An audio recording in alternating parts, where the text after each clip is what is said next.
नमस्कार, आप देख रहे हैं न्यूज फॉर नेशन। मैं हूं प्रियदर्शन। बिहार के मुख्यमंत्री नीतीश कुमार देश में विपक्षी एकता की कवायद के लिए पिछले हफ्ते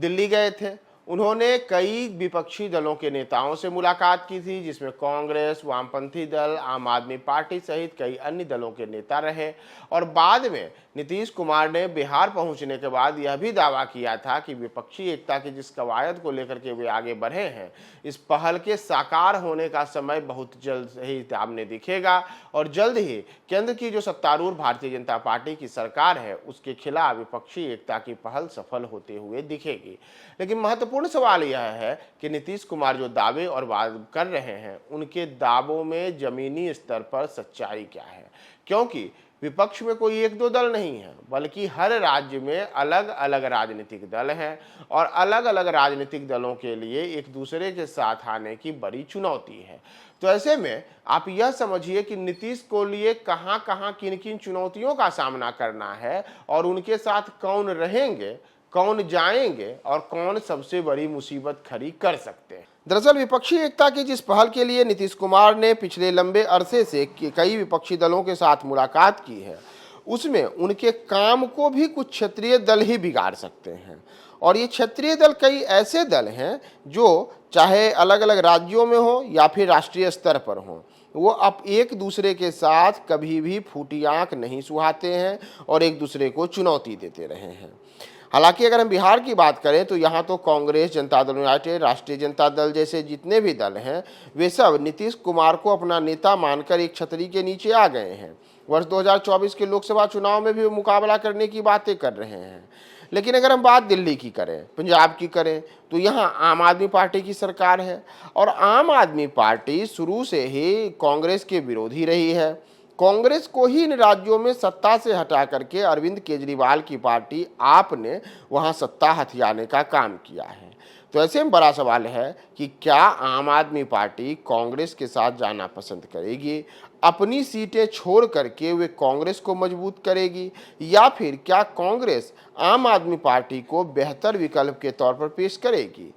इसी तरीके से कई अन्य दल भी जो हैं, जो कि विपक्षी एकता में समर्थन देने में असमर्थता जाहिर कर सकते हैं। हालांकि कई ऐसे दल जो कि अलग अलग जगह से एक साथ आ सकते हैं, उनमें तमिलनाडु में डीएमके, झारखंड में सत्ताधारी जेएमएम यानी कि झारखंड मुक्ति मोर्चा, ये सब कांग्रेस के सहयोगी के रूप में काम करते रहे हैं और इन्हें विपक्षी एकता में एक छतरी के नीचे आने में भी परेशानी नहीं हो सकती। इसी तरीके से जम्मू कश्मीर में फारूक अब्दुल्ला की पार्टी नेशनल कांफ्रेंस और तमिलनाडु में कमल हसन की पार्टी मक्कल निधि मय्यम यानी कि एमएनएम विपक्षी एकता के साथ आ सकते हैं।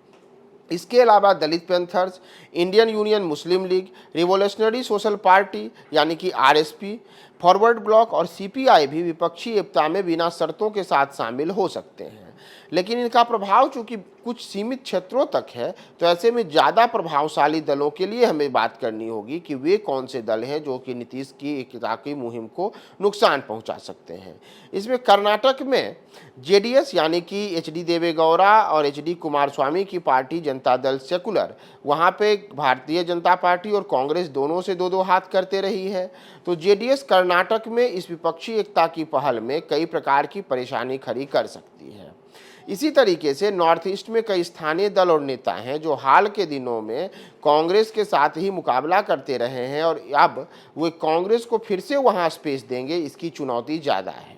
इतना ही नहीं, जिन दलों के द्वारा और ज़्यादा मुसीबत खड़ी की जा सकती है, उसमें सबसे बड़ी परेशानी होगी उत्तर प्रदेश में सपा और बसपा को एक साथ लाने में, क्योंकि दोनों दल एक दूसरे के विरोधी रहे हैं। अब दोनों को एक दूसरे के साथ लाने में नीतीश कुमार को नाको चबाने पड़ सकते हैं। इसी तरीके से अगर हम बात करें पश्चिम बंगाल की, तो वहाँ तृणमूल कांग्रेस, इसके अलावा कांग्रेस और वामपंथी दलों को एक दूसरे के साथ लाने में वहाँ भी नीतीश के लिए काफ़ी मुशक्कत का सामना करना पड़ सकता है। यही नहीं, अगर हम बात आंध्र प्रदेश और तेलंगाना की करें, तो वहाँ भी बीआरएस और वाईएसआर कांग्रेस, इन दोनों के लिए एक साथ लाना काफ़ी टेढ़ी खीर है। और उड़ीसा में भी बीजेड यानी कि बीजू पटनायक के बेटे वाली जो पार्टी है, और इस समय वहाँ की जो है स्थिति, वहाँ भी बीजेड को एक साथ एक छतरी के नीचे लाने में नीतीश के लिए टेढ़ी खीर साबित हो सकती है। तो ऐसी स्थिति में तेलंगाना, आंध्र प्रदेश, उड़ीसा,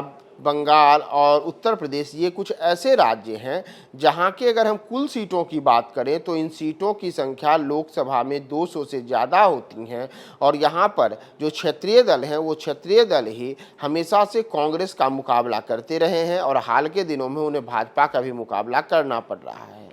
तो अगर ये दल विपक्षी एकता की कवायद में एक दूसरे के साथ आते हैं तो उन्हें सबसे पहले तो कांग्रेस के साथ हाथ मिलाना होगा या फिर कांग्रेस को इन दलों के लिए बेहतर विकल्प देना होगा। और दोनों स्थितियों में क्या दोनों ओर से जो क्षेत्रीय दल हैं और कांग्रेस हैं वे एक दूसरे के साथ आ सकते हैं, ये बेहद महत्वपूर्ण मुद्दा होगा। और अगर एक दूसरे के साथ आ भी गए तो क्या नीतीश कुमार जिस फार्मूले के तहत सबको एक दूसरे के साथ लेकर चलने की बातें कर रहे हैं उसमें कितने लंबे अरसे तक अपने अपने सीटों का त्याग करके ये दल एक दूसरे के साथ रहते हैं, यह बेहद महत्वपूर्ण होगा। तो बिहार में तो इस प्रकार की कोई परेशानी नहीं दिख रही है, लेकिन हम बात दिल्ली की करें, पंजाब की करें या फिर उत्तर प्रदेश हो, आंध्र प्रदेश हो, हरियाणा हो, इसी तरीके से